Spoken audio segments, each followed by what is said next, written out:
stalkers back. But so I'm thinking that, okay, I guess the key was just stalkers. I need to get more colossi.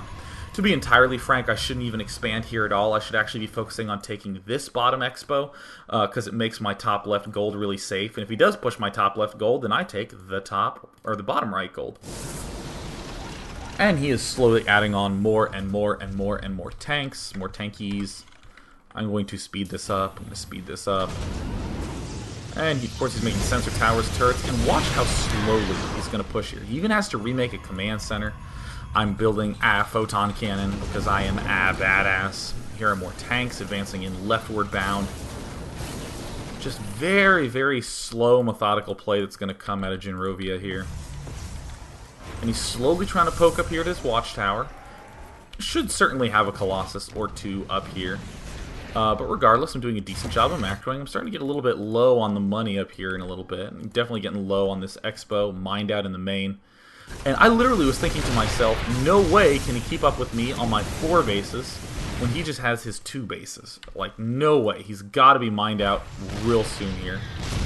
And he can place tanks here, and because tanks are imbalanced and can shoot things from far away, I end up losing a little bit of stuff. I have my Colossi on the high ground. I'm trying to delay this as much as possible, but I end up moving just a pinch too far forward and get one-shotted. My Stalkers, similar to Dragoons and Brood War, just doing whatever it is they want. And more Colossi coming up, trying to warp in things like 10 Stalkers at a time. Or, as I like to call it, not warping in and letting your money trickle up to 1,500. And then, oh man, I attack before I macro? That's bad. But either way, darting in here, here come more Stalkers. And see that blink in there? Look at how badly that went for me. Just trying to poke in there, do a little bit of damage, and back right off. And of course my Colossi doing their own thing. Trying to make just one cannon. I don't want Hellions to pop up in here. And I was just getting... This is so frustrating to deal with, because now he has Vikings, he still has more Ravens.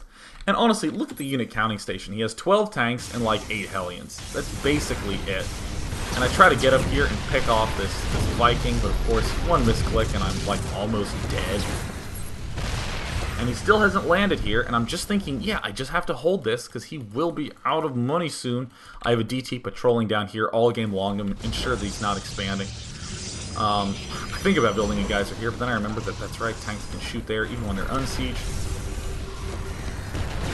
So then, okay, so here's the big confrontation. Now, I'm going to be blinking in a little bit here, and I want you to note how all these tanks in the back are able to participate in murdering my whole army once I blink forward. So actually, I target fire the command center, and then I back off.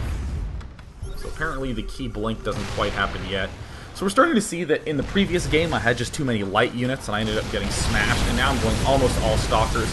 And look at all these units in the back doing all this damage. I'm actually going to rewind to before this battle. Alright, cool. So look at the food counts. Oh, looking somewhat close. I still have mining expansions. He basically does not.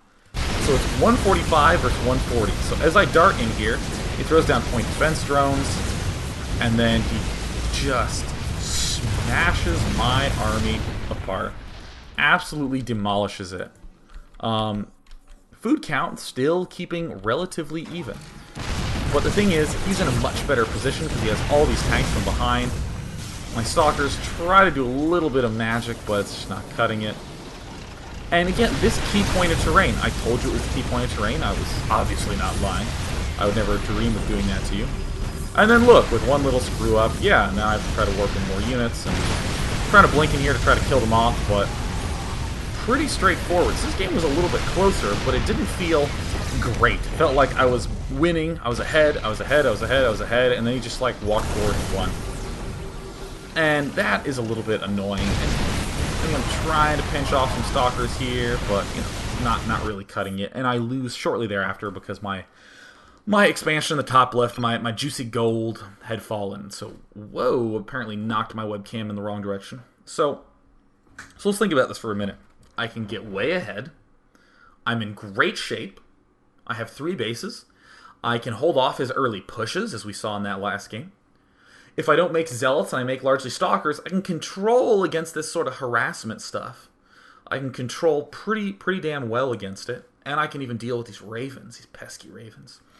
And then I lose. So I'm working on that later stage. So we were talking, and it's like, well, what about immortals? And I mean, yeah, mortals pack a punch, but they're expensive. I'd probably need to get 2 robotics facility immortal, which would essentially leave me at 5 or 6 warp gates of stalkers, and then 2 robo bays of immortal.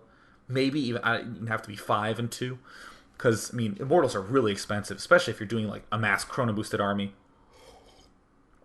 But to be entirely honest, immortals are phenomenal against Mech thanks to Hellions, because Hellions can really get in the way of everything. And then the point defense drones are still doing a lot of damage to the Stalkers, and I mean, they're pretty damn good, but they're not, like, phenomenal. We did a test game with that, and it was like, So I was actually considering doing something like going 4 warp gates, taking my gold, and then getting, like, 4 robotics facilities, and then just going like 4 Robo Colossus. I was like, yeah, let's go something extreme. And then, of course, we kept exploring around the tech tree, and excuse me. So the coffee got into my lungs. And all of a sudden, Jinro and I, actually it was more like Jinro, but of course, it's my show. All of a sudden, I was like, Phoenixes. So there was actually a great game between White Ra and Prady from the early days of the beta, probably even like patch 2 or 3, where White Ra went Zealot Immortal on Steps of War, and Prady was going for Mech, he was going for Tank Hellion. And he was doing great, Prady was, just expanding and feeling good. And then White Ra just got 2 Warp Gate Phoenixes, and he just lifted all the tanks into the air.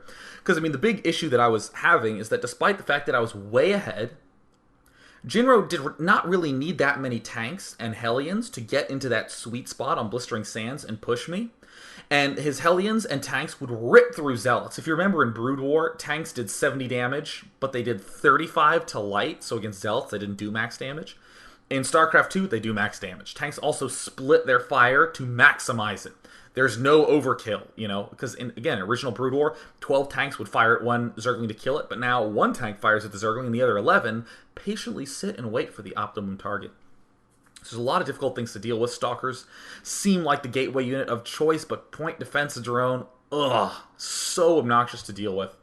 But if I have these Phoenixes, I just lift all the tanks in the air until he doesn't have anything left. So, So let us see the act of problem solving in action. Yeah, getting creative. I think this is the one. System is shutting down in 10 seconds. Oh my god, that was close. Okay, so the system is shutting down. So of course now comes what I like to call problem solving mode, where, okay, let's go and see if I can begin opening up these replays offline, because patch 15 is literally happening now. So let us find out if no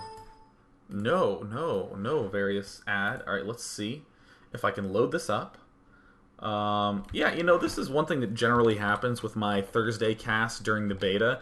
The servers are always going down, there's always maintenance, and often there's a patch change. So I always have to just be like, oh, come on, one time. Alright, so let us divine. Will this work? 3, 2, 1. Yes, I want to load that replay. Bam! I'm watching the replays in offline mode. Huzzam! For any of you who didn't know, you can just drag and drop replays. Oh, that's so easy to watch those replays. So it ends up loading up.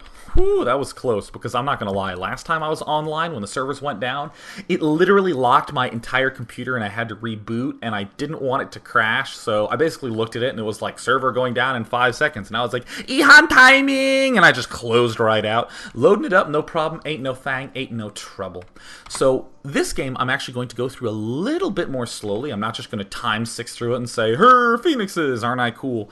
I'm actually going to focus a lot on all the little stuff that was occurring in those games. You're going to see me not just have a lead in this game, but have a pretty significant lead in this circumstance, and I was feeling pretty proud of myself. So, of course, we don't need to watch this part at the low speed.